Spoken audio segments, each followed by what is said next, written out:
In Joe Rogan's podcast 1897, he sat down with famous British author Graham Hancock and Randall Carlson to uncover mind-bending secrets about the world's pyramids. Have a look. Now, the Great Pyramid of Giza is probably the most stunning of all these ancient structures.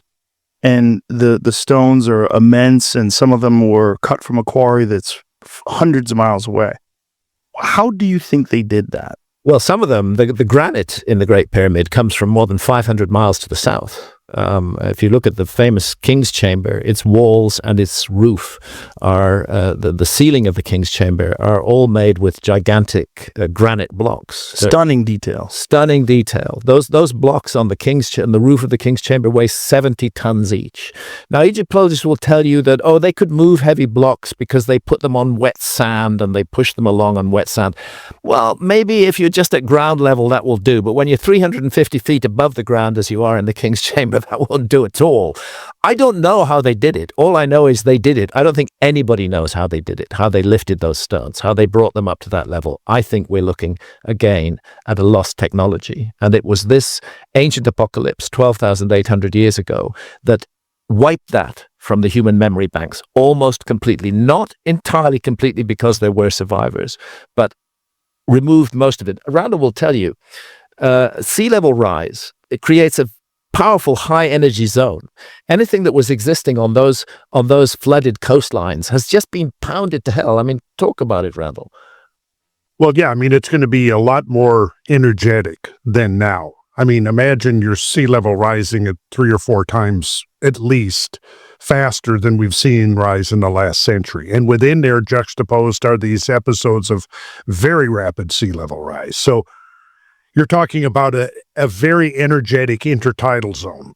And anything that's there, short of large megalithic blocks, is going to be utterly obliterated by the time the process is through.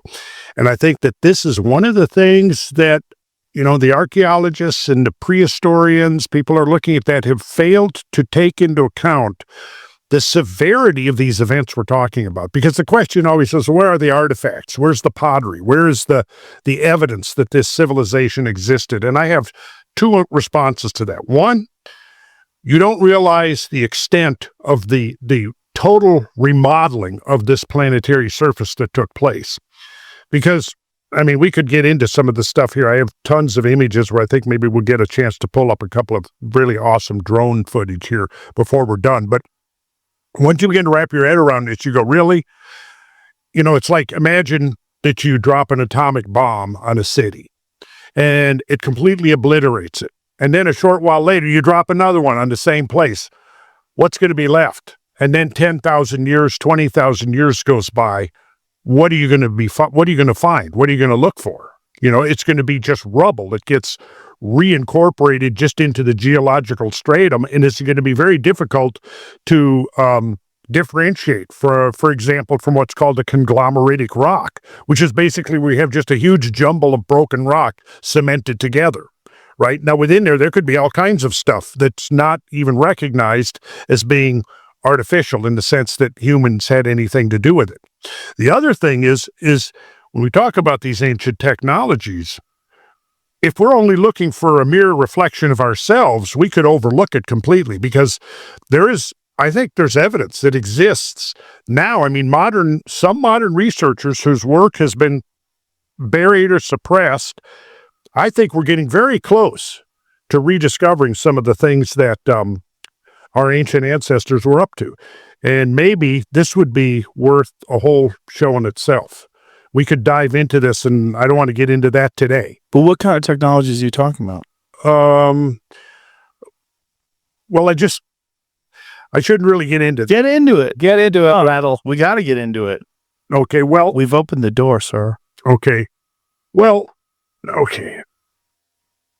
The passing of the HDMI cable. That's a sacred moment. Well, there are people out there now who have been working on trying to rediscover that. And again, I don't want to digress too much into this now, because I would really rather be able to give a whole treatment of it, and it might Okay. kind of derail us a little bit from this. But there are people who've been working on these things for decades now, basically in secret. And I've had the privilege of talking to some of these people over the last 6 or 7 years. And right now, as we're speaking, there's a group of people who are basically going to open source a whole lot of stuff in the next 3 months, so it can never get suppressed again. And that's why I'd like to come back and talk in Well, I'd love detail. to have you come back and talk about it, but we got to talk about it a little bit now. Okay. Well, there's a laboratory right now in the Maldives that's been building prototypes using these technological principles, which are based on implosion rather than explosion. And the inspiration for this... Tesla's ideas are part of it, I think you mentioned. Tesla's ideas are very much a part of it.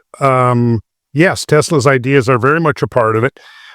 So is, I don't know if you ever, Victor Schauberger, who did the work with water and discovered,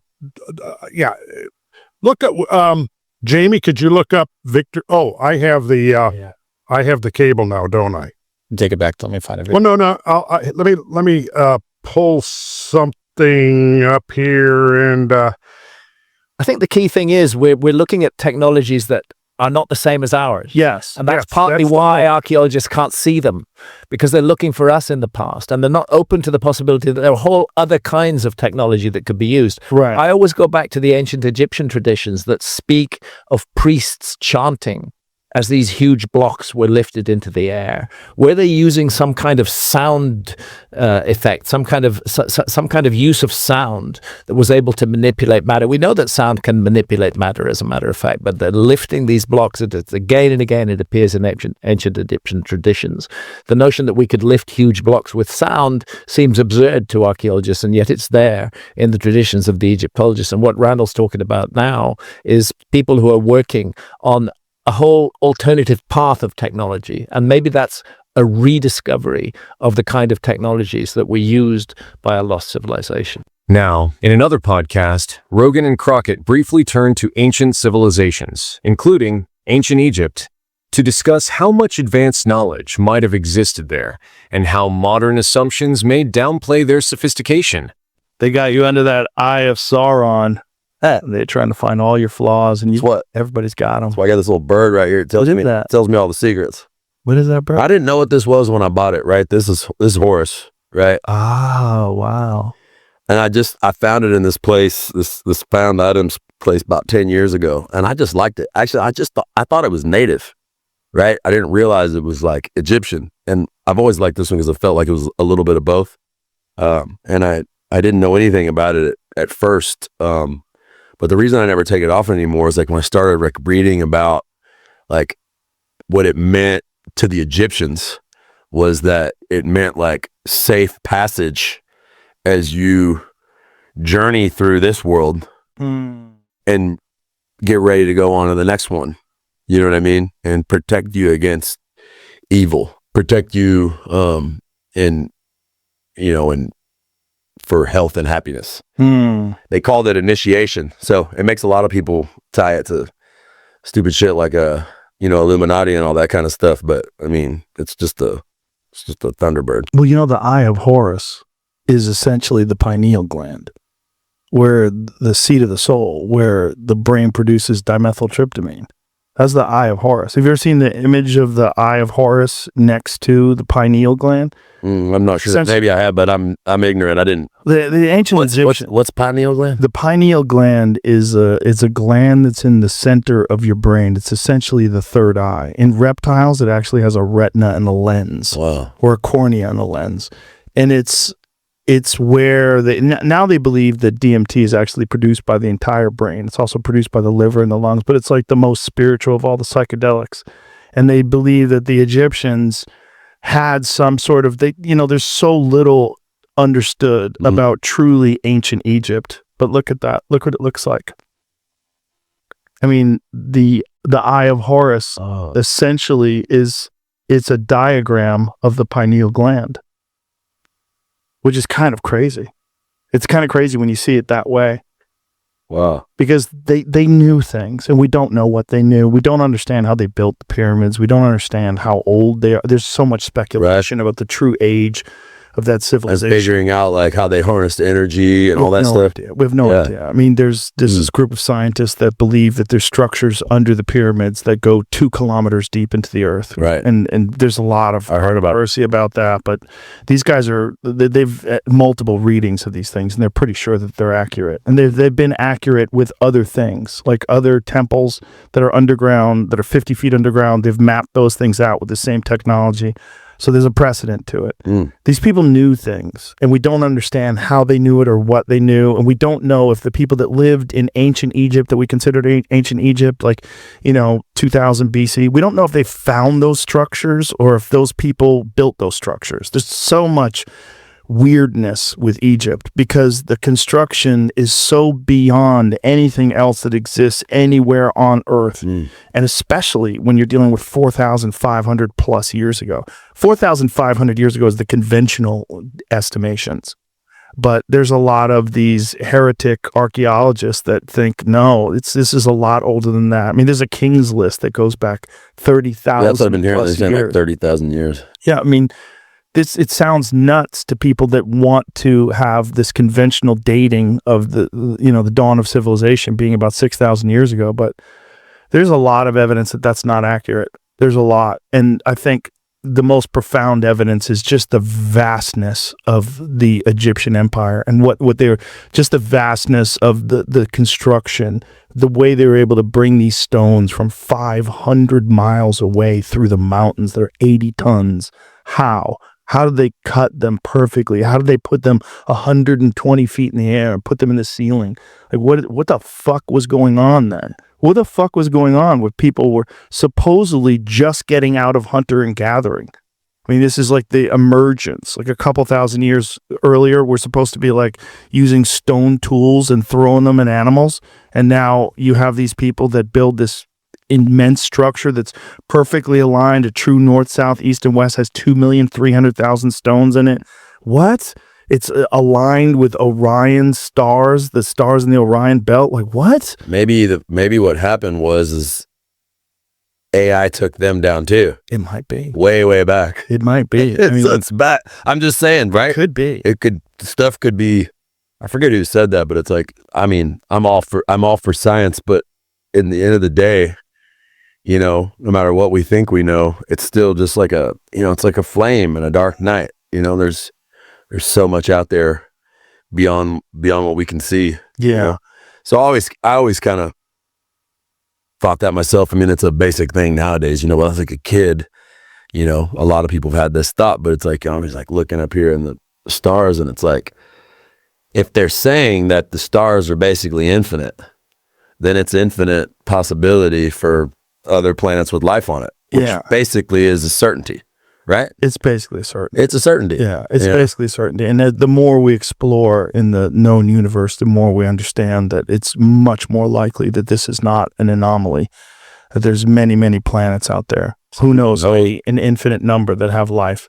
So who knows what's going on with Egyptians? Well, we don't know how long ago they did this. There's just so much speculation. Well, and the version of Egypt that we're taught about, it was like just the latest stage of it. Oh yeah. Like I read where it went on for so many thousands of years, and there was this whole evolution of those kingdoms. I'm talking about throughout Africa. Yep. All the sub-Saharan area. All of that too. That's where they believe that Atlantis was. I mean, there's this thing called the Reshat structure that these heretic archaeologists believe was the site of Atlantis. The sub-Saharan Africa was a rich rainforest thousands of years ago. There's whale bones. They find whale bones in the Saharan desert. That's crazy. It's fucking madness, man. The history of Earth is so confusing. Like Graham Hancock says it best, we're a species with amnesia, And that's what's wild about all this. You don't remember anything. Well, we definitely don't remember shit from 20,000 years ago. It's all just speculation. And, and people have been in this form, the form of Homo sapiens now for 300 plus thousand years. Like, who knows how long, and who knows where they learn this stuff from. I mean, who knows if they learned this stuff from visitors? We don't know. I mean, if we did get visited 20,000, 30,000 years ago, what evidence would be left? You know, and are we being visited now? Well, we're about to find out, because if this shit keeps popping off with Israel and Iran and they start going nuclear, you know, that was the great hope of the people that really believe in aliens, is that what they're watching over us is to make sure we don't fuck everything up, that we're so close to emerging as a type 1 civilization. We're so close to getting out of this barbaric, you know, territorial apes with thermonuclear weapons. We're so close to passing this stage that we're in right now, as long as we don't fuck it up. And who knows how many times people might have fucked it up in the past. That might be what we're looking at when we're looking at ancient Egypt. There might be the remnants. And there's also natural disasters. Yeah, and that's all I meant by AI.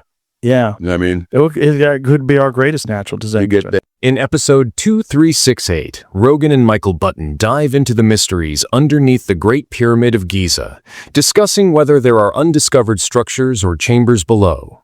They consider how recent discoveries or scanning technologies might reveal forgotten tunnels or voids.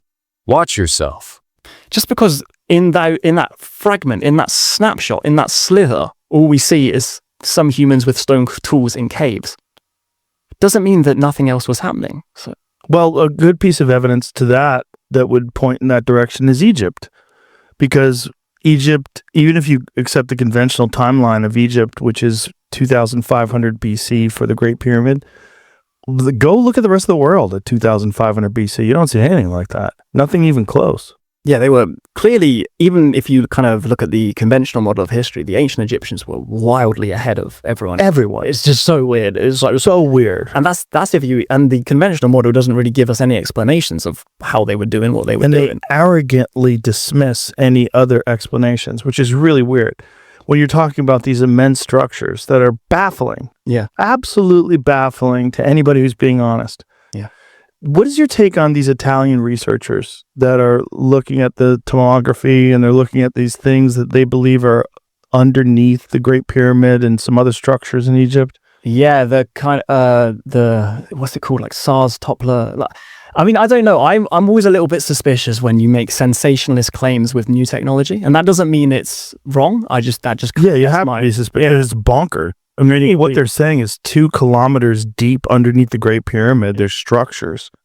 And there's hundreds of meters of these pylons, these pillars that are in uniform positions with some sort of a coil wrapped around them. Like, what is that? What is that real? And they reproduce it in multiple different scans, but I don't know what they're seeing. I don't understand the technology, understand where the errors could be, like what could possibly cause it to glitch like that.